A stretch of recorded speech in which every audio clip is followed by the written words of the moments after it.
नमस्कार। Hindi educational channel में मैं आपका स्वागत करता हूं। आज मैं आपके समक्ष हिंदी साहित्य के श्रेष्ठ व महान नीतिकार वृंद या वृंदावन दास जी के कुछ अनमोल दोहों को लेकर उपस्थित हुआ हूं। वृंद के दोहे कई दृष्टियों से महत्वपूर्ण हैं। वृंद या वृंदावन दास जी का सामान्य परिचय मैं अपने पहले वीडियो में बहुत पहले ही दे चुका हूं। तो आइए अब मैं इस वीडियो के माध्यम से हिंदी साहित्य के श्रेष्ठ व महान नीतिकार वृंद या वृंदावन दास जी द्वारा रचित कुछ अनमोल दोहों के शब्दार्थ सहित अर्थ या भावार्थ आपके समक्ष प्रस्तुत करता हूं। इसे आप ध्यान देकर सुनिएगा। वृंद या वृंदावन दास जी द्वारा रचित अनमोल दोहों के शब्दार्थ सहित अर्थ या भावार्थ। पहला दोहा, इसे आप ध्यान देकर सुनिएगा। अपनी पहुंच विचारी के कर्तव्य करिए दौर, तेते पांव पसारिए जेती लंबी सौर। उपयुक्त दोहा में जो कठिन शब्द उभर कर आए हुए हैं, मैं उन कठिन शब्दों के अर्थ को आपके समक्ष बतलाने की कोशिश करता हूं। इसे आप ध्यान देकर सुनिएगा। शब्दार्थ, अपनी पहुंच यानी अपनी क्षमता या शक्ति। विचार के यानी विचार कर या सोच समझ कर। कर्तव्य यानी कार्य या काम। दौर यानी दौड़ कर। तेते यानी उतने। पसारिए यानी फैलाना। जेती यानी जितनी। लंबी यानी लंबी। सौर यानी ओढ़ने की चादर या रजाई।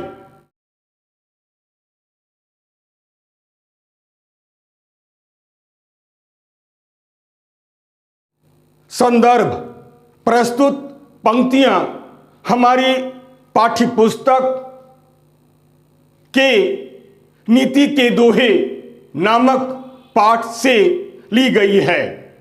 इस पाठ के रचयिता हिंदी साहित्य के श्रेष्ठ व महान नीतिकार वृंद या वृंदावन दास जी हैं। ये रीतिकाल के आरंभिक कवियों में से एक हैं। प्रसंग, प्रस्तुत दोहा रीतिकाल के महान कवि वृंद द्वारा रचित है। इस दोहा में कवि वृंद ने मानव मात्र को यह परामर्श दिया है कि हमें कोई भी कार्य करने से पहले अपने सामर्थ्य या शक्ति या क्षमता या योग्यता का ध्यान रखना चाहिए, तभी उस कार्य को करना चाहिए।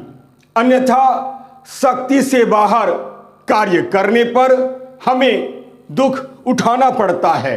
इसका परिणाम कभी भी अच्छा नहीं होता है।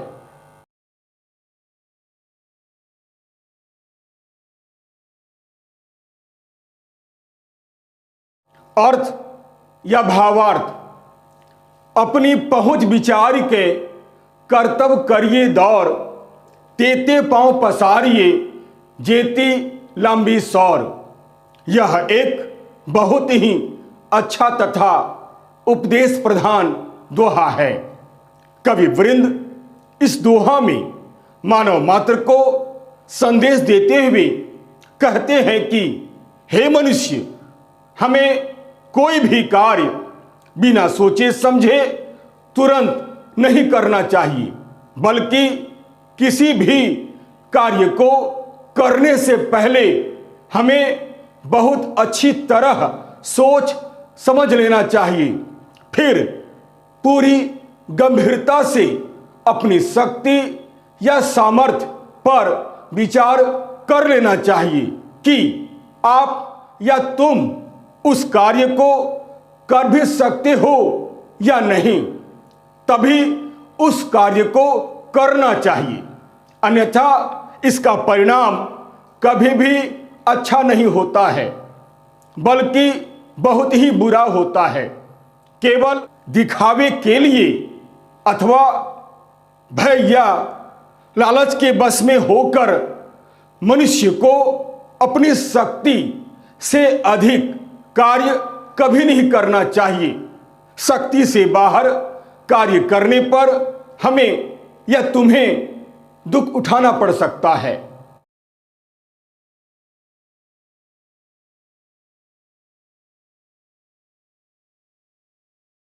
तेते पांव पसारिए जेती लंबी सौर, अर्थात उक्ति प्रसिद्ध है कि चादर जितनी लंबी हो उतने ही पैर फैलाने चाहिए, यानी हमें अपने पांव उतने ही फैलाने चाहिए जितनी कि हमारे पास लंबी ओढ़ने के लिए चादर हो, अन्यथा पैर चादर से बाहर आ जाएंगे।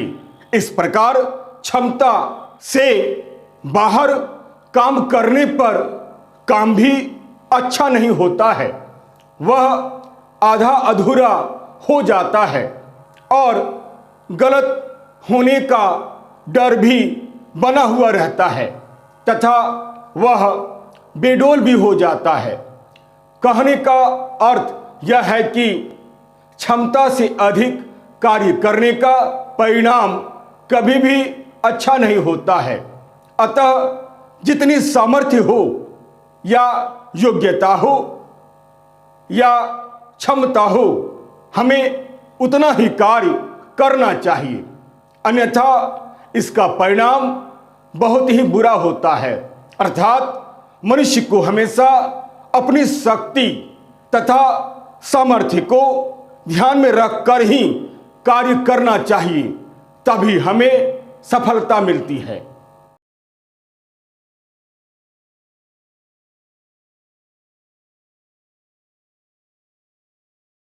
दूसरा दोहा, विद्या धन उद्यम बिना कहूं जो पावे कौन, बिना डुलाए ना मिले ज्यों पंखा की पौन। यह एक बहुत ही अच्छा दोहा है। सबसे पहले मैं शब्दार्थ आपके समक्ष प्रस्तुत करता हूं। शब्दार्थ, उद्यम यानी परिश्रम या मेहनत, बिना डुलाए यानी हिलाए बिना, पौन यानी पवन या हवा।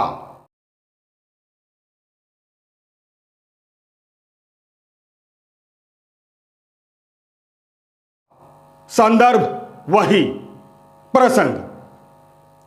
प्रस्तुत दोहा रीतिकाल के महान कवि वृंद द्वारा रचित है। इस दोहा में कवि वृंद ने मानव मात्र को यह संदेश दिया है कि बिना परिश्रम के विद्या रूपी धन कभी भी प्राप्त नहीं हो सकता है। कठिन परिश्रम से ही विद्या प्राप्त होती है।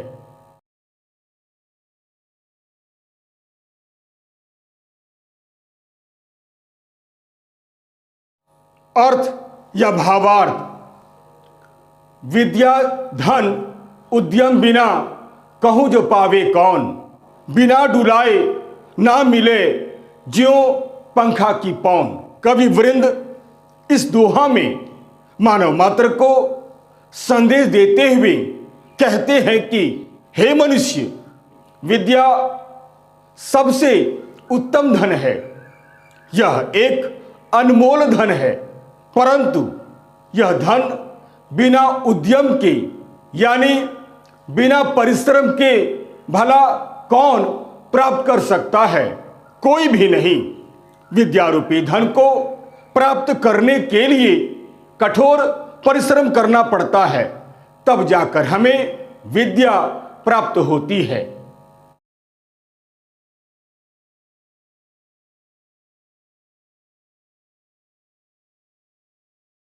बिना डुलाए ना मिले ज्यों पंखा की पौन, अर्थात कवि ने इसे पंखे का उदाहरण देकर समझाया है और कहा है कि जैसे पंखे से हवा हमें ऐसे ही प्राप्त नहीं हो जाती है कि आपने पंखा हाथ में ले लिया और हवा मिलना शुरू हो गया, बल्कि ऐसा नहीं होता है, बल्कि पंखे की हवा को प्राप्त करने के लिए हमें उसे हिलाना डुलाना पड़ता है। ठीक उसी प्रकार विद्या रूपी धन को प्राप्त करने के लिए कठोर परिश्रम करना पड़ता है। अर्थात कवि ने यहाँ पंखे का उदाहरण देकर यह समझाया है कि जीवन में विद्या प्राप्त करने के लिए परिश्रम अत्यंत ही आवश्यक होता है। परिश्रम किए बिना विद्या रूपी धन को प्राप्त करना असंभव होता है।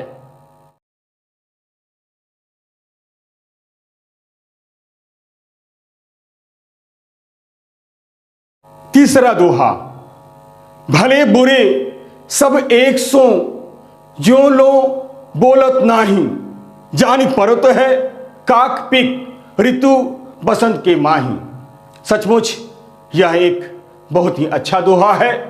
कठिन शब्दों के अर्थ, शब्दार्थ, बोलत नाही यानी बोलते नहीं हैं, जो लो यानी जब तक, काक यानी कौवा, पिक यानी कोयल, परतु है यानी पड़ता है, माही में।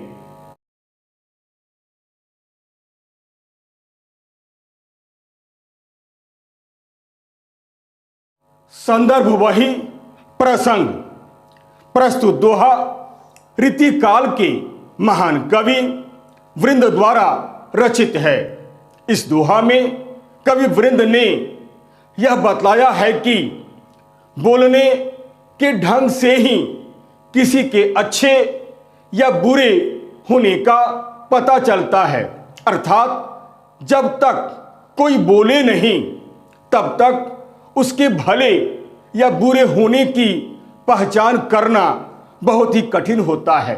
कारण भले बुरे देखने में एक ही जैसे होते हैं, ये दोनों एक ही तरह दिखलाई पड़ते हैं, परंतु उचित समय आने पर ही अच्छे अर्थात सज्जन और बुरे अर्थात दुर्जन की पहचान हो जाती है।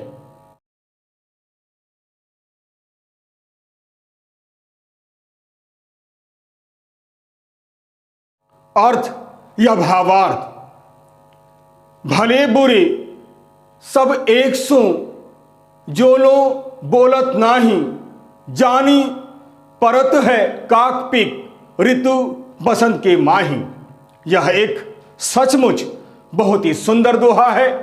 कवि वृंद इस दोहा में मानव मात्र को संदेश देते हुए कहते हैं कि हे मनुष्य, इस संसार में सभी एक समान ही दिखलाई देते हैं, चाहे भले हों या बुरे, सब एक ही समान दिखलाई देते हैं। कारण सब व्यक्ति रूप रंग तथा आकार में एक जैसे ही होते हैं। उन्हें देखकर यह नहीं कहा जा सकता है कि वह भला है और वह बुरा है, वह ज्ञानी है और वह मूर्ख है, यानी भले और बुरे का अंतर नहीं किया जा सकता है। अर्थात व्यक्ति की पहचान तो तभी हो सकती है या होती है जब वे कुछ बोलते हैं, यानी बोलने पर ही मालूम होता है कि कौन भला है और कौन बुरा, कौन ज्ञानी है और कौन मूर्ख है।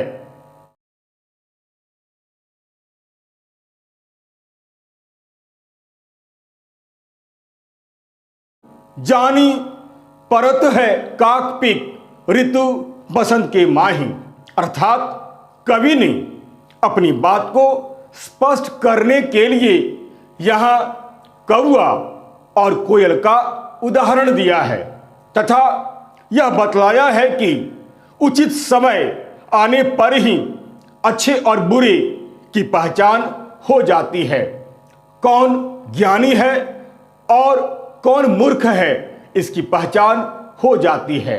जिस प्रकार रूप रंग में कौवा और कोयल दोनों एक ही जैसे होते हैं, दोनों काले होते हैं, दूर से दोनों एक ही जैसे दिखाई देते हैं, किंतु जैसे ही बसंत ऋतु आती है दोनों की पहचान आसानी से हो जाती है।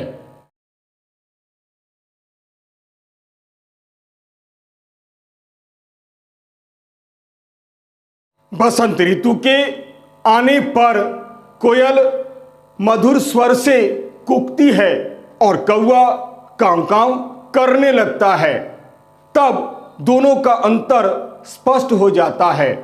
कौवे और कोयल की पहचान आसानी से हो जाती है, यानी सही समय आने पर ही अच्छे और बुरे की पहचान हो जाती है। उसकी वाणी ही हमें बतला देती है कि वह सज्जन है या दुर्जन, वह मूर्ख है या ज्ञानी। अर्थात उचित समय आने पर ही अच्छे यानी सज्जन और बुरे यानी दुर्जन की पहचान हो जाती है। सज्जन या भले और दुर्जन या बुरे का पता वाणी से ही चल जाता है।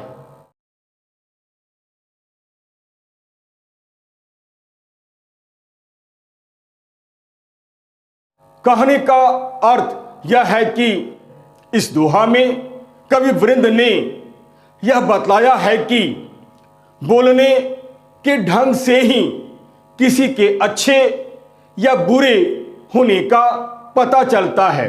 अर्थात जब तक कोई बोले नहीं तब तक उसके भले या बुरे होने की पहचान करना बहुत ही कठिन होता है।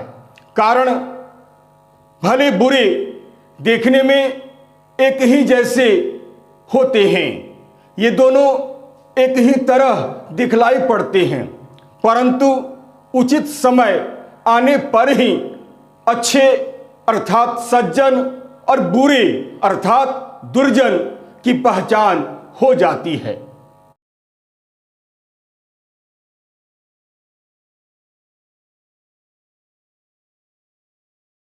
यदि आपको मेरा वीडियो अच्छा लगता है तो आप इसे लाइक करें, शेयर करें और तो और सब्सक्राइब करना आप बिल्कुल नहीं भूलें।